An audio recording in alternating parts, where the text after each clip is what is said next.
Hey everybody, welcome back. We're doing another review of the ATEN 3342. This time it's going to be a 2-week update to let you know what my experience has been like having this product for a couple weeks now. With all that said, let's jump right in. I wanted to give you all a 2-week update on this product because although I know I told everyone that I was excited about it, I have had some issues with it and I wanted to share. Now, before I get into the issues, I will say I'm still satisfied with this product. There has been a quality of life improvement between being able to utilize my keyboard and mouse on my work laptop and my gaming PC, and I haven't seen any degradation to the quality of usage while I'm using it for gaming on my PC. So that part is all the good stuff. Not all the good stuff, but a synopsis of it. The bad, I think part of this is all caused by the fact that I have limited access with my work computer. I'm unable to download any software on it or anything like that, and that caused there to be an issue with the recognizing of the USB device, or at least that's what my PC says every single time I plug my laptop into the ATEN system. Now, switching over between devices, switching the keyboard and mouse over is really easy. All I do is tap the button. I will say that lag still is pretty annoying. I don't have a reference point, so I can't tell you if other keyboard peripheral switches have the same latency issue when they're switching over, or maybe I just notice it because when I'm pressing the button and trying to switch over, I'm trying to switch over to my laptop pretty quickly and not wanting to experience any slowdowns with what I'm doing. Another thing that I have noticed is that occasionally the ATEN will switch my mouse over to my laptop and it'll switch my keyboard over to my laptop without me having pressed any buttons. I don't know why it does that. It can be pretty irritating if I'm using my PC and it continually does that. In my experience, every single issue that I've encountered, for whatever reason, I can fix just by restarting my gaming PC. But something to be aware of. Something interesting about that is it never really happens unless I have both the PC and laptop up and running. What I mean by that is if my laptop is open but sleeping, it's fine. It never does that. But occasionally throughout my workday when I'm using both devices, it will do that at random. I will say that that's happened more frequently after downloading the Bezel Cross software for the ATEN device because I wanted to test it out and give you all an idea of how that works as well. The most annoying thing that I've seen happen with this, and it's only happened once, maybe twice, but one time that was really memorable because I was trying to do stuff on my gaming PC and all of a sudden it completely was no longer recognizing the fact that the mouse or keyboard were connected. I pressed the switch multiple times, tried to get it back over, nothing. I then unplugged everything being the dongle for the keyboard and for the mouse. Nothing happened, nothing fixed. Restarted my PC and it ended up working just fine. But it was really irritating because it would work just fine on my work laptop and then wouldn't work at all on my gaming PC. I don't have a personal laptop anymore. I sold mine after getting my gaming PC. So I used my girlfriend's MacBook just because I wanted to test out the functionality of the Bezel Cross software. One, downloading the Bezel Cross software is a little more nuanced than it should be. I feel like it should have been a little easier. But the good thing is ATEN has a guide on how to install things properly so that they actually work. The Bezel Cross software essentially enables you to go in, you download it on your PC and your Mac or whatever devices you're using, and you can actually use it like it's an extension of the monitor. So I can have my girlfriend's Mac sitting on my desk, I can have my PC up and running. I don't have any HDMI cords or anything running between the PC and the Mac, and I can actually just move my cursor seamlessly across both devices. I say seamlessly, but it's not necessarily that seamless. There is a little bit of a latency as it's switching between screens, but it still does a pretty good job.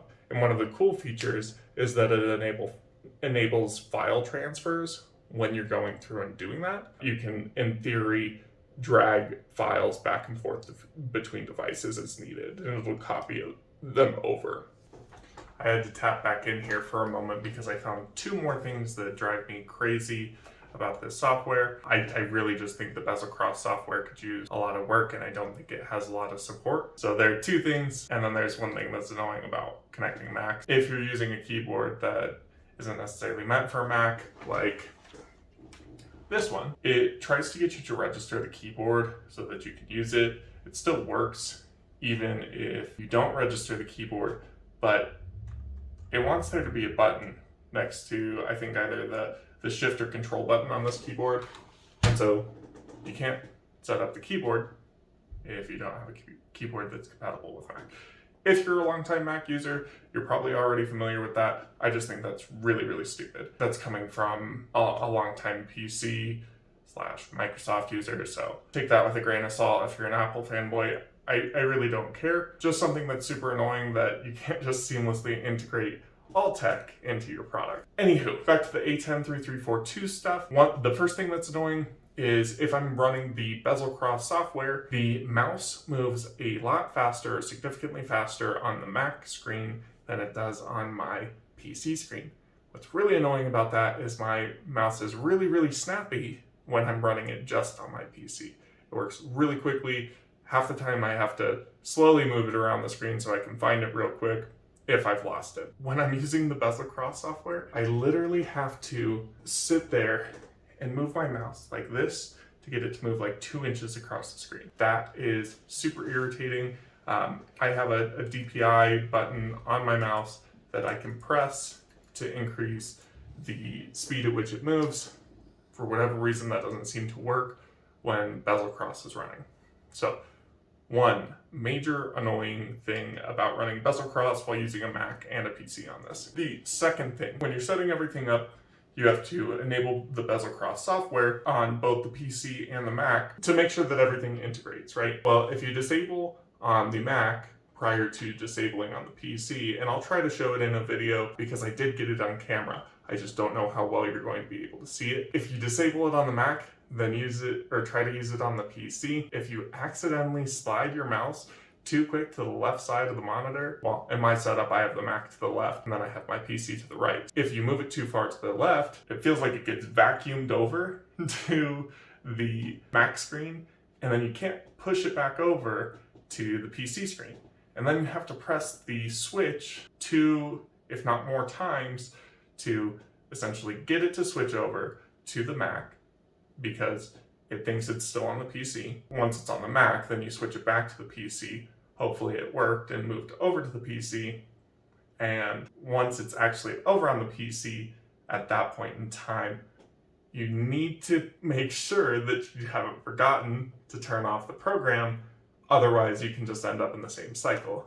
I did in the video, had to cut some expletives out because I got really annoyed. But that is a super, super annoying part of the software. If I was going to rate this out of 4 stars, that might be pushing me to a 3, because like, if you're going to roll out a product and it's going to have what's supposed to be really cool software, I expect it to be fleshed out a little bit more so that you're not having those continual issues. With all that being said, these are my thoughts, or that's been my experience over the past 2 weeks with the ATEN3342.